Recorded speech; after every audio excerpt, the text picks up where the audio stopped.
الحمد لله رب العالمين والصلاة والسلام على سيدنا وسيد الأنبياء والمرسلين وعلى آله وأصحابه وأزواجه وأهل بيته أجمعين أما بعد فقد قال الله تبارك وتعالى في القرآن المجيد والفرقان الحميد أعوذ بالله من الشيطان الرجيم بسم الله الرحمن الرحيم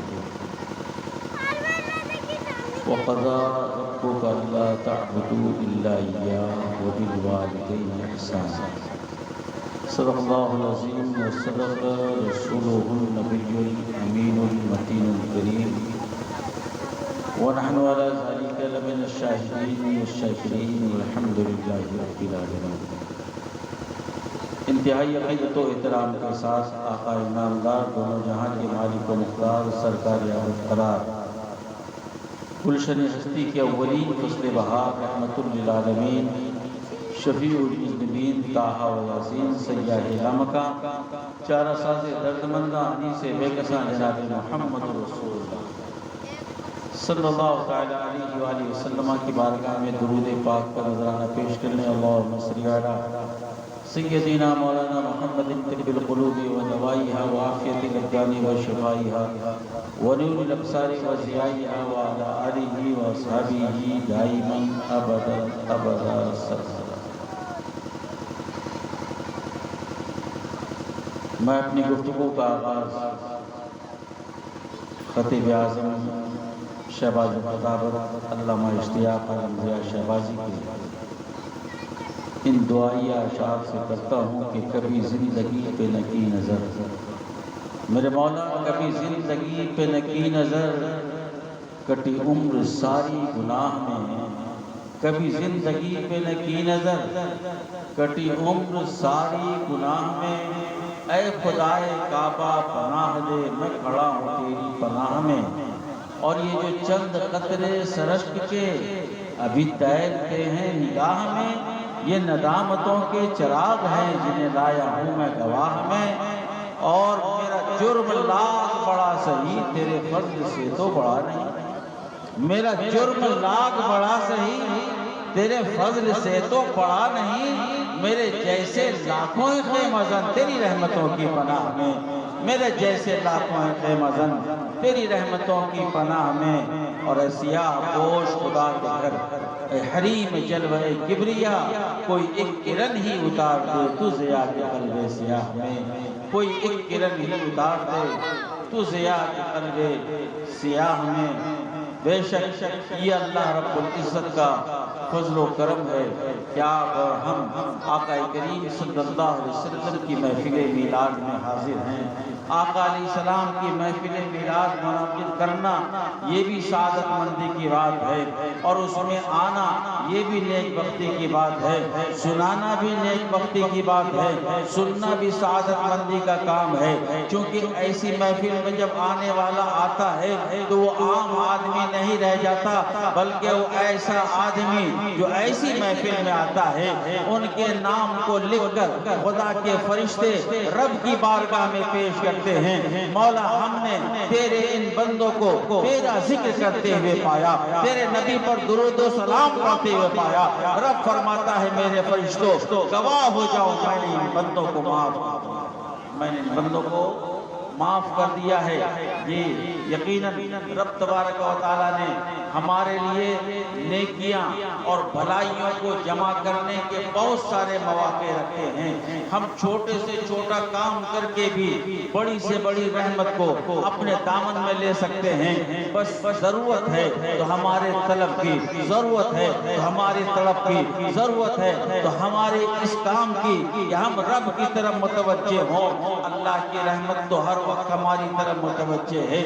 پاک پروردگار کی رحمت تو ہر وقت ہمیں دعوت دیتے رہتی ہے، ہر وقت بلاتی ہے کوئی مغفرت کا طلبگار آ جائے، ہے کوئی رحمت کا طلبگار آ جائے. جب سارے دروازے بند ہو جاتے ہیں تب بھی رحمت کا دروازہ کھلا رہتا ہے، تب بھی برکت کا دروازہ کھلا رہتا ہے، تب بھی انعام و اکرام کا دروازہ کھلا رہتا ہے. اور اس دروازے سے ہر انسان کو آواز دی جاتی ہے، نجات کے طلبگار طلبگاروں چلے آؤ، کامیابی کے طلبگاروں چلے آؤ، کامرانی کے طلبگاروں چلے آؤ۔ کامیاب ہوتا کون ہے؟ کامیاب وہ ہوتا ہے جو اپنے اندر کو صاف کرتا ہے۔ قرآن پاک نے کہا قد افلح من تزکا، وہ شخص کامیاب ہو گیا جس نے اپنے آپ کو ستھرا کر لیا، جس نے اپنے آپ کو مزکا مصفا کر لیا، جس نے اپنے اندر کو پاک کر لیا۔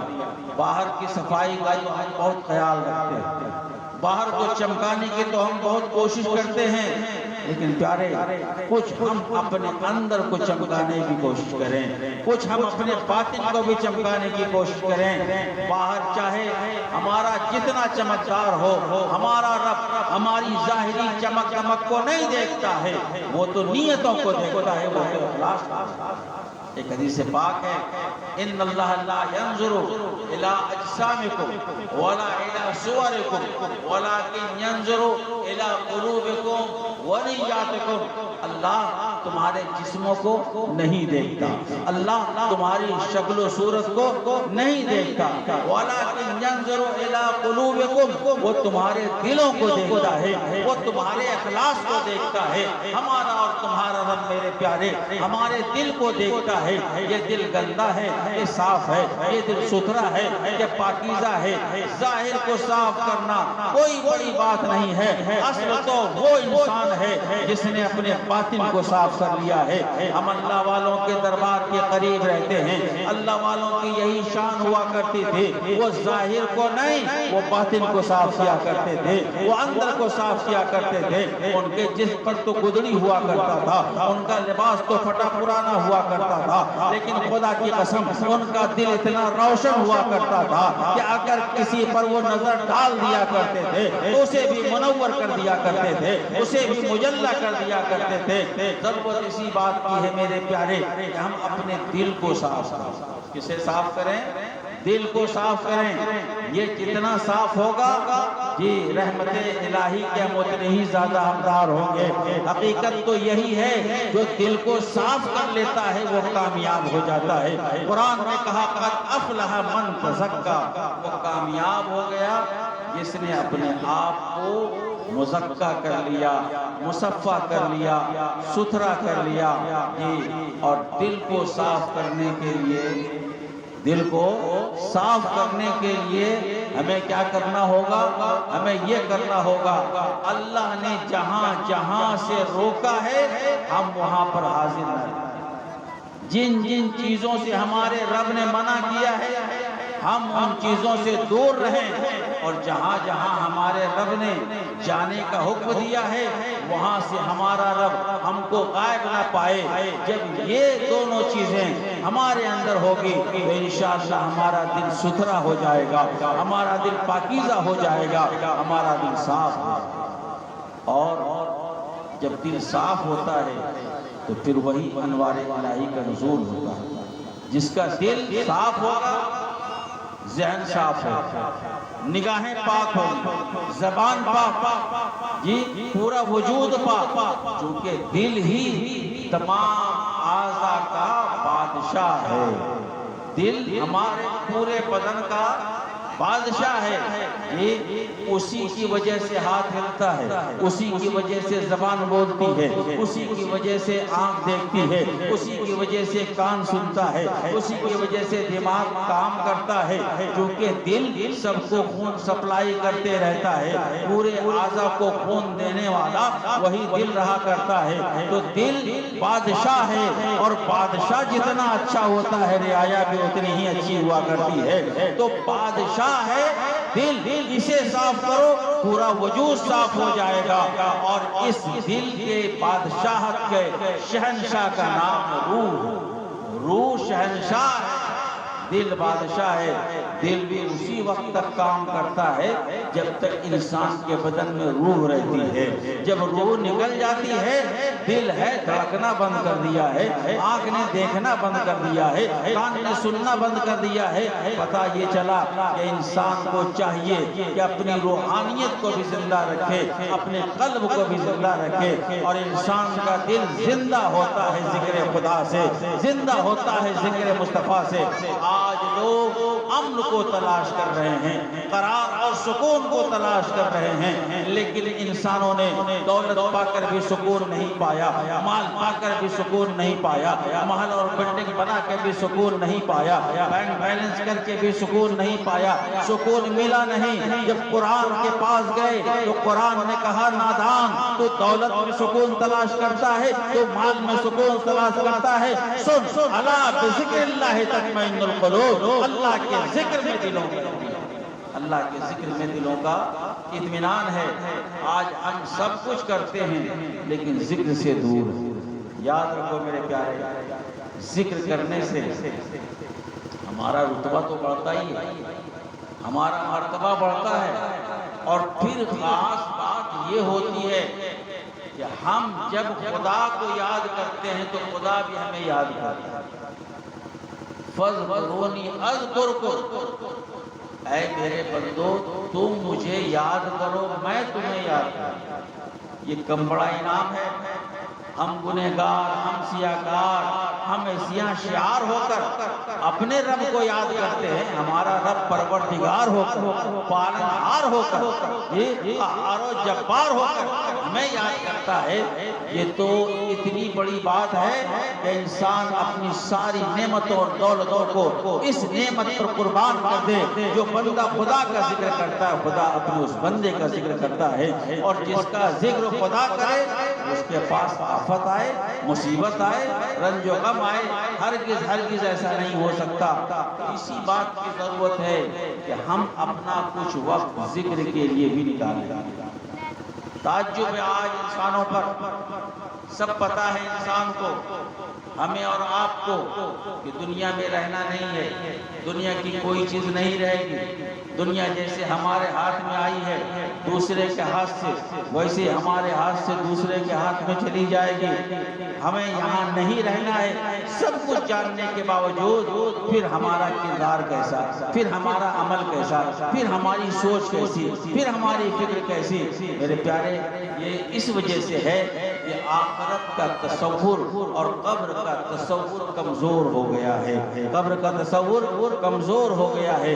ہمیں کسی دنیاوی امتحان میں اگر پاس کرنا رہتا ہے، طالب علم اگر لگن والا محنتی رہتا ہے تو اس دنیاوی امتحان کو پاس کرنے کے لیے پوری تیاری کرتا ہے، پوری محنت کرتا ہے، کئی گھنٹے اپنی پڑھائی میں وقت دیتا ہے تاکہ وہ اس امتحان میں کامیاب ہو جائے۔ ہاں بہت اچھی بات ہے، دنیا کا امتحان بھی کامیابی حاصل کرو اس کے اندر، لیکن کبھی آخرت کے امتحان کے بارے میں بھی سوچا ہے؟ کبھی رب کے سامنے حاضر ہونے کے بارے میں بھی سوچا ہے؟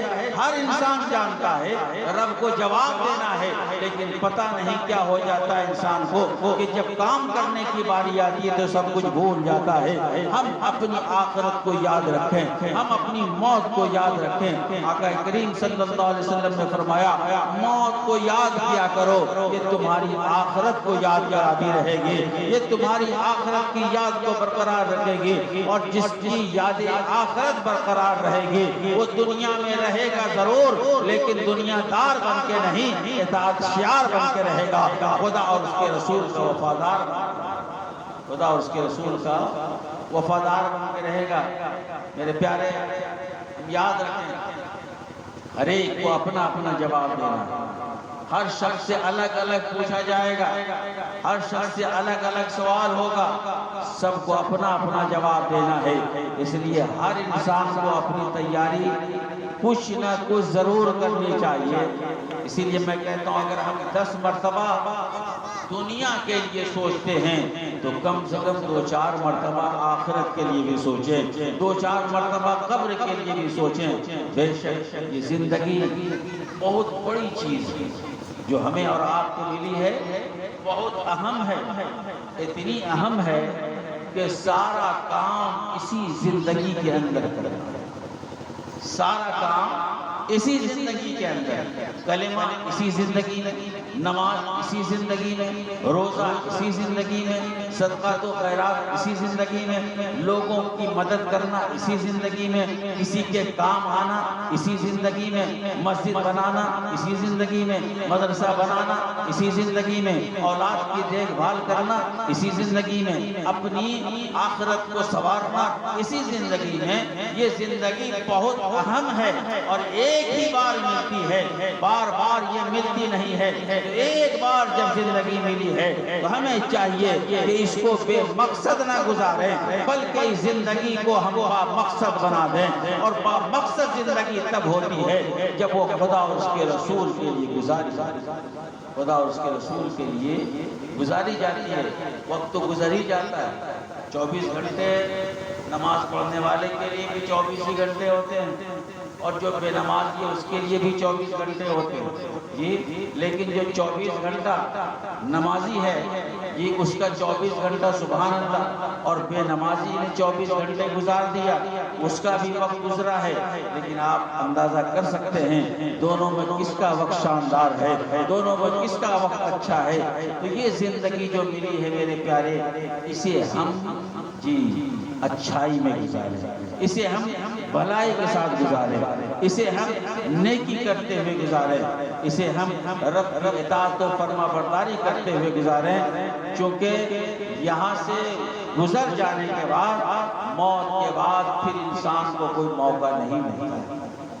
یہی وجہ ہے کہ جب قیامت کے دن کافر لوگ رب کی بارگاہ میں حاضر ہوں گے تو وہ بھی کہیں گے لو ان لنا کرۃ فنکونن من المؤمنین، اے اللہ اگر تو ہمیں دنیا میں دوبارہ بھیج دے تو ہم بھی ایمان والے ہوں، چونکہ وہ دیکھ لیں گے کہ ایمان والوں کا کیا انعام ہے، ایمان والوں کا کیا اکرام ہے۔ یہ اس لیے آج ہم اپنے ایمان کو مستحکم کریں، آج ہم اپنے ایمان کو مضبوط کریں، کیونکہ وہی کامیاب ہے جو ایمان والا ہے اور نیک عمل کرنے والا ہے۔ والعصر ان الانسان لفی خسر الا الذین آمنوا وعملوا الصالحات، قسم ہے زمانے کی سب انسان گھاٹے میں ہیں، نقصان میں ہیں، الا الذین آمنوا وعملوا الصالحات، ہاں وہ لوگ جو نیک عمل کرنے والے ہیں، وہ لوگ جو اچھے عمل کرنے والے ہیں، جو صبر کرنے والے ہیں، جو سچ پہ اور حق پہ ڈٹے رہنے والے ہیں، وہی کامیاب ہیں، وہی کامران ہیں۔ تو ہماری کوشش بھی یہی ہونی چاہیے ہم ایمان کے ساتھ ساتھ نیک عمل بھی کریں، رب کا ڈر ہم اپنے دل کے اندر پیدا کریں۔ جی ہم یہ سوچیں کہ ہمیں اپنے رب کے سامنے حاضر ہو کر جواب دینا ہے۔ بے شک کہ دنیا ایسی جگہ ہے جسے آقا کریم صلی اللہ علیہ وسلم نے فرمایا دنیا میں ایسے رہو جیسے مسافر رہتا ہے، کن فی الدنیا کالمسافر او عابر السبیل، دنیا میں ایسے رہو جیسے مسافر رہتا ہے۔ مسافر چاہے لندن چلا جائے یا پیرس چلا جائے، کہیں بھی چلا جائے، اسے اپنا گھر نہیں سمجھتا، اس کے ذہن میں ہمیشہ یہ بات رہتی ہے کہ مجھے پلٹ کے بھاگلپور جانا ہے۔ اس کا ذہن بار بار اس سے تقاضا کرتا ہے کہ جیسے ہی یہ کام پورا ہوگا ہم اپنے شہر کی طرف چلے جائیں گے۔ آقا علیہ السلام نے فرمایا یہ پوری دنیا ہی مسافر خانہ ہے، یہ پوری دنیا ہی مسافر خانہ ہے، یعنی ہم اور آپ اسے اپنا ٹھکانہ نہ سمجھیں، اسے اپنا ٹھکانہ نہ سمجھیں، بلکہ کہیں اور جانا ہے، اور اس جگہ کا نام وہی ہے جہاں سے انسان آتا ہے، وہیں کا اس کا ٹھکانہ ہے۔ اللہ پاک نے حضرت آدم علیہ السلام کو جنت میں پیدا کیا، ان کی پشت میں ہماری روحوں کو بھی وہیں پیدا کیا، تو گویا کہ انسان کا اصلی مقام اور مکان جنت ہے، اور یہ دنیا سرائے ہے، یہ دنیا مسافر خانہ ہے، یہاں ایک مدت کے لیے انسان آتا ہے، جب وہ مدت پوری ہو جاتی ہے تو دنیا کی ساری طاقت مل کے بھی اگر چاہے کہ اس انسان کو روک لے، نہیں روک سکتی کوئی طاقت، کوئی قوت، بلکہ اسے چاروں ناچار جانا ہی پڑتا ہے۔ دنیا کی کوئی طاقت